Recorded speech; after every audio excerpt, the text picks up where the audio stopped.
সহিংসতায় নিহতদের স্মরণে দেশ জুড়ে একদিনের শোক, আহতদের সুস্থতা কামনায় প্রার্থনা। সামাজিক যোগাযোগ মাধ্যমে লাল ছবি ধারণ কর্মসূচি বৈষম্য বিরোধী ছাত্র আন্দোলনের। এবং সহিংসতায় 7 দিন বন্ধের পর খুলল সৈয়দপুরের 3 শতাধিক লাইট ইঞ্জিনিয়ারিং কারখানা। কারফিউয়ে পণ্য সরবরাহ ব্যাহত, অর্থ সংকটে শ্রমিকরা।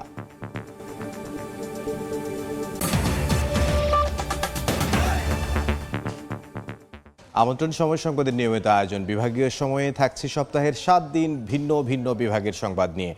আজ থাকছে রংপুর বিভাগ, সঙ্গে আছে আমি ইমদাদুল হক। কোটা সংস্কার আন্দোলন ঘিরে সহিংসতায় নিহতদের স্মরণে দেশ জুড়ে পালন করা হচ্ছে একদিনের শোক।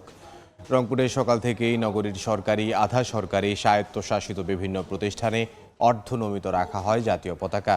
বিভিন্ন সরকারি কার্যালয়ের কর্মকর্তা কর্মচারীরা কালো ব্যাজ ধারণ করেন। এছাড়া নিহতদের আত্মার মাগফিরাত কামনা করে ধর্মীয় উপাসনালয়ে আয়োজন করা হয় বিশেষ প্রার্থনার।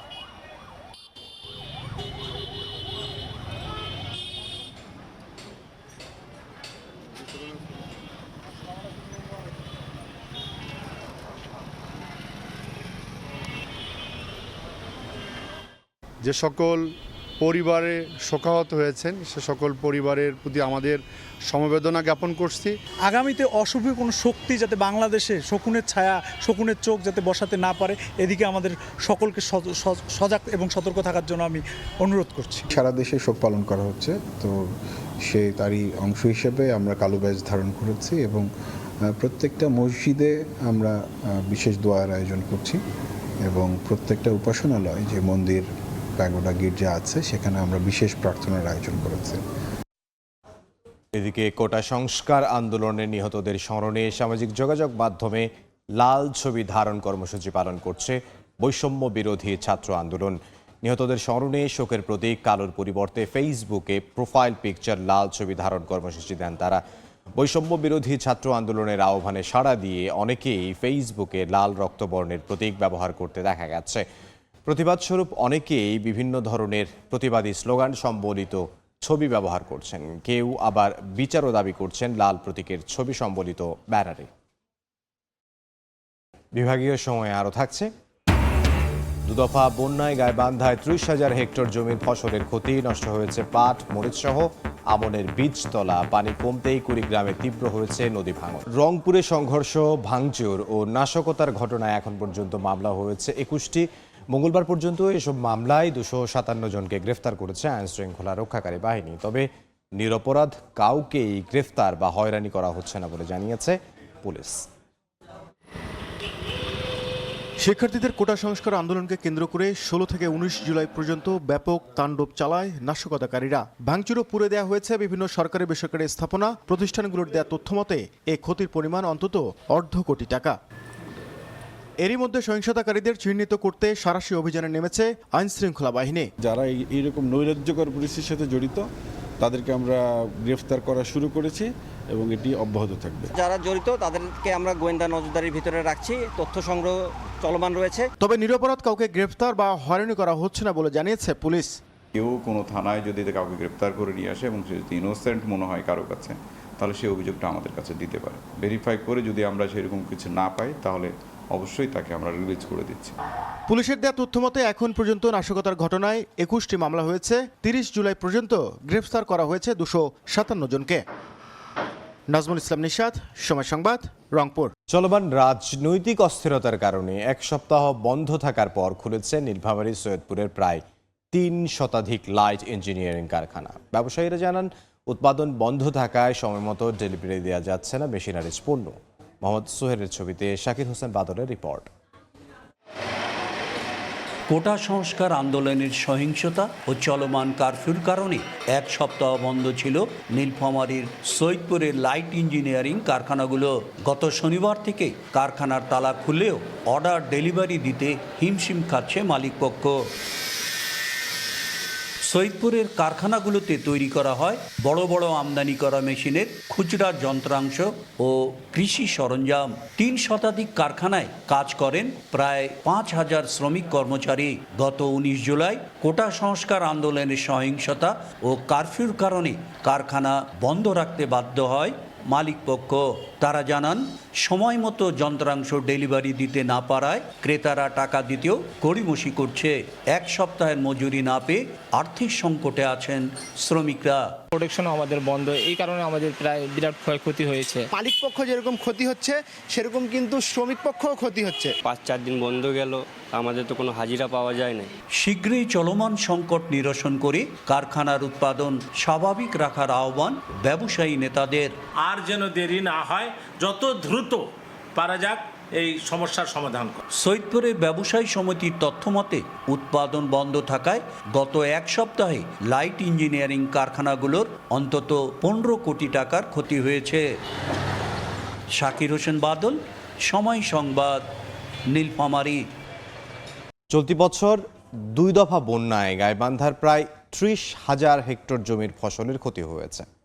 পানি নামার পর আবারও চাষের চেষ্টা করছেন কৃষকরা। তবে ক্ষতি পুষিয়ে নিতে সরকারি সহায়তার দাবি তাদের, আর প্রয়োজনীয় ব্যবস্থা নেওয়ার আশ্বাস কৃষি বিভাগের। আতাউল হক সাগরের ছবিতে বিপ্লব ইসলামের রিপোর্ট। জলাবদ্ধ ফসলের ক্ষেত, নষ্ট হয়ে গেছে আমনের বীজতলা সহ অন্যান্য জমির ফসলও। চলতি বছর 2 দফা বন্যার কবলে পড়ে গাইবান্ধার 4 উপজেলার 28টি ইউনিয়ন, প্লাবিত হয় প্রায় 39,000 হেক্টর ফসলি জমি। বন্যা 15 দিনের বেশি স্থায়ী হওয়ায় নষ্ট হয়ে গেছে 30,000 হেক্টর জমির ফসল। পানি নেমে যাওয়ার পর নতুন করে অনেকেই চাষাবাদ শুরু করেছেন। তবে ক্ষতি পুষিয়ে নিতে সরকারি সহায়তার দাবি কৃষকদের। ধান গাড়বে যে সেই বীজগুলো ক্ষতি হয়েছে, এখন ওই বীজগুলো গাড়ার মতো কোনো শক্তি নেই। মরিচ, তরি তরকারি সব তলিয়ে নষ্ট হয়ে গেছে। সরকার একটু সহযোগিতা করে বা কৃষি অফিস থেকে সহযোগিতা করে, তাহলে কৃষকেরা একটু সহযোগিতা পাইলে ওরা একটু আবার সুবিধা আবার পুনরায় করবে। কৃষকদের সহায়তার জন্য প্রয়োজনীয় ব্যবস্থা নেওয়ার আশ্বাস কৃষি বিভাগের। নিমজ্জিত এলাকাগুলো পরিদর্শন করেছে। আমরা আশা করি এই উদ্যোগগুলো আমরা অচিরেই বাস্তবায়ন করতে পারবো বলে আমরা বিশ্বাস করি। কৃষি বিভাগের তথ্য মতে 2 দফা বন্যায় গাইবান্ধার কৃষি খাতে ক্ষতির পরিমাণ প্রায় 76 কোটি টাকা। বিপ্লব ইসলাম। ভাগাড় না থাকায় বর্জ্য সংগ্রহে অনীহা পরিচ্ছন্নতা কর্মীদের। দুর্গন্ধে অতিষ্ঠ ঠাকুরগাঁও পৌরবাসী। টাকা দিয়ে সেবা না পাওয়ায় অভিযোগ নির্বাক কর্তৃপক্ষ। বন্যার পানি কমার সঙ্গে সঙ্গে কুড়িগ্রামে তীব্র হয়েছে নদী ভাঙন। অন্তত 50টি পয়েন্টে ভাঙছে তিস্তা, ব্রহ্মপুত্র, ধরলা, দুধকুমার ও গঙ্গাধর। এলাকাবাসীর অভিযোগ, কাজে আসছে না পানি উন্নয়ন বোর্ডের জিও ব্যাগ। আর এ নিয়ে গতানুগতিক আশ্বাস সংশ্লিষ্ট বিভাগের। জামিন মিয়ার ছবিতে বাদশাহ সৈকতের রিপোর্ট। একের পর এক ভেঙে পড়ছে নদীর পার, ঘরবাড়ি সরিয়ে কাটা হচ্ছে গাছ। ভাঙনের কবলে কবরস্থান, শিক্ষা প্রতিষ্ঠান সহ নানা স্থাপনা।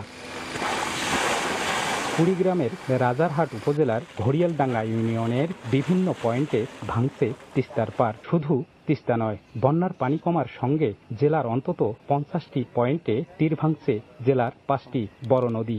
ঘরবাড়ি ও ফসলি জমি হারিয়ে দিশেহারা ভাঙন কবলিতরা। নদী ভাঙিয়ে তো একবারে অসহায় হয়ে গেছে। গ্রাম গেছে 9টা, মসজিদ গেছে 17টা। তবে কোনো সমাধান নেই পানি উন্নয়ন বোর্ডের কাছে। ভাঙন রোধে আমরা ভাগাড় না থাকায় বর্জ্য সংগ্রহে অনীহা পরিচ্ছন্নতা কর্মীদের। দুর্গন্ধে অতিষ্ঠ ঠাকুরগাঁও পৌরবাসী। টাকা দিয়ে সেবা না পাওয়ায় অভিযোগ তাদের। তবে সব জেনেও নির্বাক কর্তৃপক্ষ। বিস্তারিত জিয়াউর রহমান বকুলের রিপোর্ট। সড়কের পাশে যত্রতত্রভাবে ময়লা আবর্জনা, বর্জ্য জমে অনেক স্থান পরিণত হয়েছে ভাগাড়ে। দুর্গন্ধে অতিষ্ঠ বাসিন্দারা। এটি ঠাকুরগাঁও শহরের station road, Satyapir bridge, bus stand, কলেজপাড়া ও জমিদারপাড়া সহ অধিকাংশ এলাকার সড়কের পাশের চিত্র। শহর পরিষ্কার পরিচ্ছন্ন রাখতে বাসাবাড়ি, ব্যবসা প্রতিষ্ঠান ও অফিসের বর্জ্য সরিয়ে নিতে উদ্যোগ নেয় পৌর কর্তৃপক্ষ। টেকসই উন্নয়ন বর্জ্য ব্যবস্থাপনা প্রকল্পের আওতায় শহরের আবর্জনা অপসারণের দায়িত্ব দেওয়া হয় ইকো সোশ্যাল ডেভেলপমেন্ট অর্গানাইজেশন নামের একটি বেসরকারি প্রতিষ্ঠানকে। তারা সুবিধাভোগীদের কাছ থেকে প্রতি মাসে 100 টাকা করে আদায় করে। এখানে থাকা যায় না, আমরা দোকান করতে পারি না। আমরা কর্তৃপক্ষের কাছে আহ্বান করি যেন এটা দ্রুত নিরসন করে। ডাম্পিং স্টেশনটা যদি আমাদের ফাইনাল হয়ে যায়, সেক্ষেত্রে আমাদের কাজ করতে আর কোনো সমস্যা থাকবে না। সংগ্রহ করা বর্জ্য রাখার নির্দিষ্ট স্থান না থাকার বিষয়টি স্বীকার করে দ্রুত কার্যকারী ব্যবস্থা নেওয়ার আশ্বাস পৌর মেয়রের। এখন স্থায়ীভাবে আমরা নিরসন করতে পারবো বলে আশা রাখছি, একটা জায়গা পেয়ে গেছি। ঠাকুরগাঁও পৌরসভার 12টি ওয়ার্ডে বসবাস প্রায় 1.5 লাখ মানুষের। জিয়াউর রহমান বকুল, সময় সংবাদ, ঠাকুরগাঁও। পঞ্চগড়ে বাড়ছে তিলের আবাদ। কৃষি বিভাগের তথ্য মতে চলতি বছরে 1040 হেক্টর জমিতে তিল আবাদের লক্ষ্যমাত্রা নির্ধারণ করা হলেও চাষ হয়েছে 1 হেক্টরের বেশি জমিতে।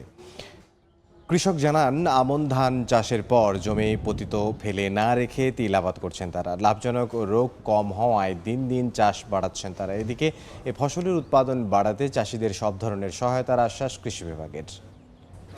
এবার জেনে নেব রংপুর বিভাগের গত সপ্তাহের আলোচিত ঘটনা।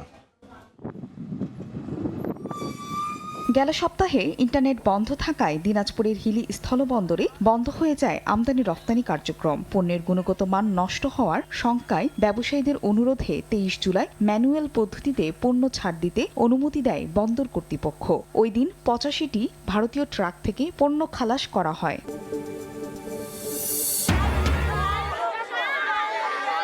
27 জুলাই গাইবান্ধার সুন্দরগঞ্জে ব্রহ্মপুত্র নদে নৌকায় করে ব্লক নিয়ে নদে ফেলতে যায় শ্রমিকরা। হঠাৎ তলা ফেটে 27 জন শ্রমিক সহ নৌকাটি ডুবে যায়। খবর পেয়ে রংপুর ফায়ার সার্ভিসের ডুবুরি দল স্থানীয়দের সহযোগিতায় 24 জনকে উদ্ধার করলেও নিখোঁজ হন 3 শ্রমিক। দুদিন উদ্ধার অভিযানেও মেলেনি তাদের সন্ধান।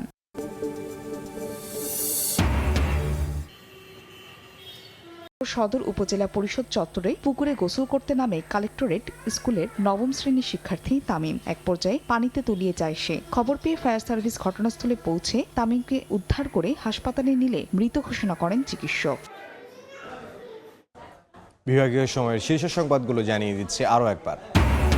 সহিংসতায় নিহতদের স্মরণে দেশ জুড়ে একদিনের শোক। আহতদের সুস্থতা কামনায় প্রার্থনা। সামাজিক যোগাযোগ মাধ্যমে লাল ছবি ধারণ কর্মসূচি বৈষম্য বিরোধী ছাত্র আন্দোলনের। এবং সহিংসতায় 7 দিন বন্ধের পর খুলল সৈয়দপুরের 3 শতাধিক লাইট ইঞ্জিনিয়ারিং কারখানা। কারফিউয়ে পণ্য সরবরাহ ব্যাহত, অর্থ সংকটে শ্রমিকরা।